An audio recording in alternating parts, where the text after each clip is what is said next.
Bien, decíamos que los sistemas de detección y alarma están directamente relacionados, no solamente con la función de detectar el incendio, sino de proceder a activar los sistemas automáticos de extinción.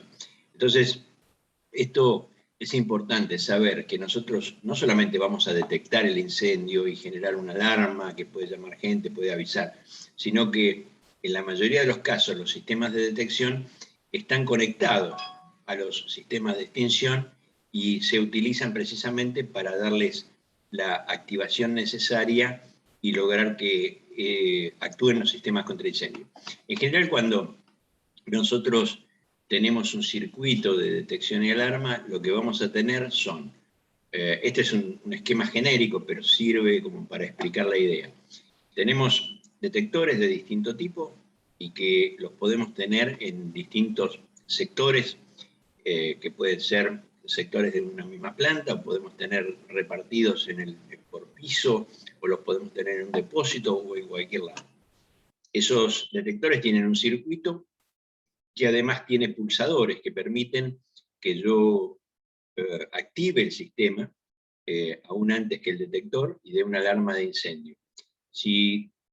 un detector o más de uno, en general se tiene que activar por lo menos dos para que funcione, da un sistema de alarma o alguien dispara el sistema a través de un pulsador, lo que se genera es, en principio, el funcionamiento de un sistema de alarma, una sirena, una luz estroboscópica, algún elemento. Todo el circuito está censado por una central de incendios que va a determinar cuál es la función que tiene. En muchos casos, esa central de incendios lo que va a hacer es estar conectado a un móvil, a un celular, que inclusive le avisa de la alarma. Esto se puede hacer con la gente de la vigilancia, cuando no hay nadie en los pisos, puede avisarle al jefe de planta. Es decir, hay un montón de configuraciones que se pueden adaptar y adoptar para hacer funcionar estos sistemas. Es más, esa central de incendios, si se activan dos detectores o alguien dio señal en un pulsador, puede dar una alarma o generar un pulso que active un sistema contra incendio para generar la extinción. En tal caso, esa central, cuando se activó el detector, va a hacer sonar la sirena para que la gente evacúe el lugar y puedan salir antes que se dispare el sistema. Los detectores en general y los pulsadores se activan por zona. Cuando hablamos de una zona estamos diciendo que aquí, por ejemplo, tenemos una zona 1, una zona 2 y una zona 3, que puede ser 3 pisos diferentes. Cuando dos de estos detectores actúan en forma simultánea, la central de incendio analiza la señal y va a hacer sonar las sirenas del piso que corresponda dando la alarma. El funcionamiento de cada tipo de detectores está también relacionado con la altura del recinto, es decir, por ejemplo, los detectores de humo son aptos, sirven hasta una altura de 12 metros. Si yo tengo un lugar que tiene 20 metros de altura, no es lo mejor, porque el humo se disipa de forma tal que quizás no se llega a la concentración necesaria. Los detectores de temperatura fija son muy adecuados para alturas de hasta 4,5 metros, 5 metros, no más de eso. Los de temperatura fija o termovelocimétricos son aptos hasta 7,5 metros, y los detectores de llama prácticamente son aptos para cualquier altura, porque en realidad detectan a la distancia y no tienen ninguna limitación, mientras el fuego se vea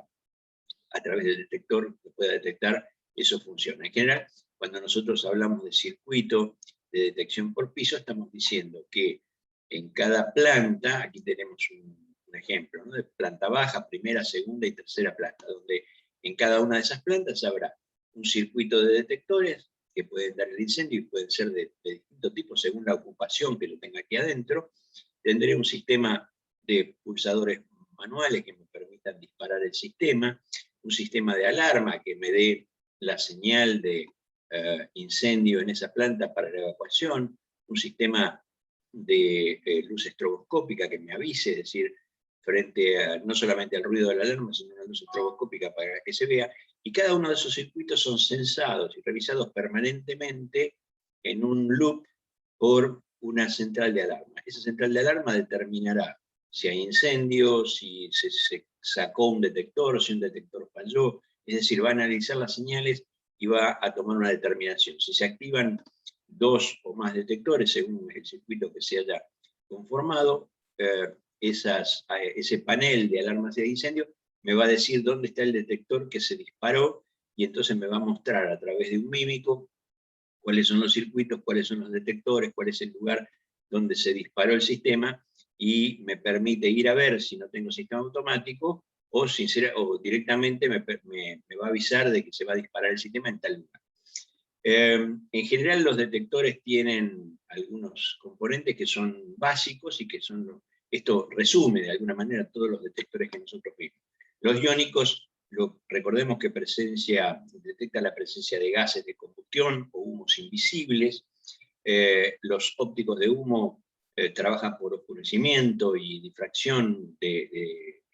luz, entonces detectan humos en el ambiente. Los ópticos de llama detectan la radiación visible o invisible que acompaña la llama, y los de temperatura detectan un incremento de temperatura o un rango de temperatura que acompaña un incendio, y entonces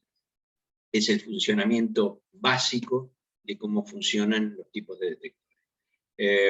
En general hay una selección del tipo de detector que es mejor o no tan buena, según el tipo de fuego. Por ejemplo, los de clase A,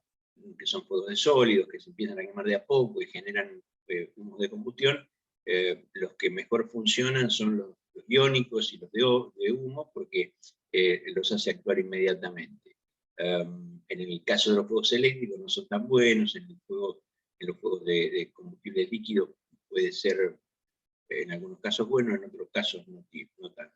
Los de temperatura fija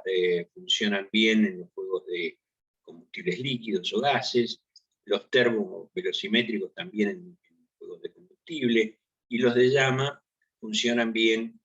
en los fuegos de clase B y en los fuegos de clase C. Es decir, cada detector, según la ocupación del lugar, tiene mejor prestación, y nosotros en cada caso tenemos que hacer un análisis muy cuidadoso de qué es lo que esperamos, qué tipo de fuego se puede producir, cuál es el contenido del espacio que se va a proteger, para adoptar o adaptar el mejor circuito que nosotros podamos tener. Del mismo modo hay una selección de detectores de incendios según la ocupación. Entonces habla de que en el caso de oficinas los fotoeléctricos son excelentes, en los hoteles también, tiendas de departamentos, fábricas y galpones. Los fotoeléctricos no funcionarían bien, no son recomendables para garajes de estacionamiento, por cuanto hay muchos elementos que están en el medio y puede que el humo no funcione o no llegue al detector correctamente. Hay funciones donde el almacenamiento de material inflamable andan bien los detectores iónicos, y en muchos casos andan, como en las cocinas, por ejemplo, andan bien los detectores térmicos, y así sucesivamente. Esto es un ejemplo de referencia que nos da una idea de lo que nosotros podemos usar como elemento mejor para cada caso, cada tipo de problema. Básicamente, cuando nosotros vemos en un edificio el tipo de ocupación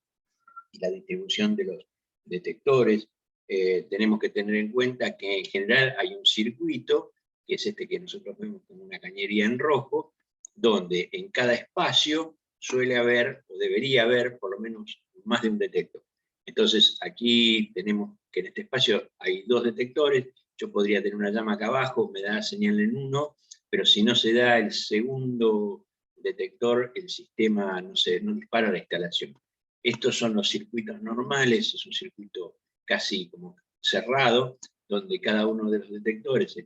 ocupa un cierto lugar y un cierto volumen, es decir, no se puede poner cualquier cosa en cualquier lado, pero que todos terminan en una central de comando de alarma, que es la que va a indicar qué es el paso a seguir. Tiene una lógica que detecta, analiza y dispara la instalación. En general, cuando nosotros tenemos sistemas de detección y alarma, vamos a ver que en el 90% de los casos estos sistemas están asociados a equipamiento de extinción automática que podrá ser de distintos tipos. Podrá ser una instalación de CO2, de agentes halogenados, en algunos casos los sprinklers actúan como detectores y extintores al mismo tiempo, puedo tener una instalación de polvo, es decir, dependerá cuál es la ocupación que yo quiero proteger, y el tipo de detectores que voy a usar, y cuál es el tiempo de, por ejemplo, de retardo que le voy a dar para que la gente pueda salir del lugar, si voy a inundar con CO2 y desalojar todo el oxígeno.